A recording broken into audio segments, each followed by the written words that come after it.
નમસ્કાર દર્શક મિત્રો, ગિરનાર અવાજ ન્યૂઝ સાથે હું છું આપની સાથે પાયલ બામભણિયા। તો જોઈએ આજના મહત્વના સમાચાર ગીર સોમનાથથી।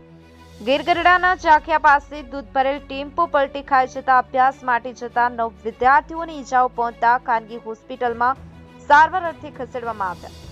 ગીર ગઢડાની અભિનવ સ્કૂલમાં 9થી વધુ વિદ્યાર્થીઓ અભ્યાસ અર્થે દૂધના ટેમ્પોમાં જતા હતા, ત્યારે દૂધના ટેમ્પો ચાલક સ્ટીયરિંગનો કાબુ ગુમાવતા બની ઘટના બનતા ત્યારથી પસાર થતા રાહદારીઓ દ્વારા વિદ્યાર્થીઓને સારવાર અર્થે ખસેડવામાં આવ્યા હતા। બ્યુરો રિપોર્ટ, ગિરનાર અવાજ ન્યૂઝ, રમેશ સત્યની સાથે।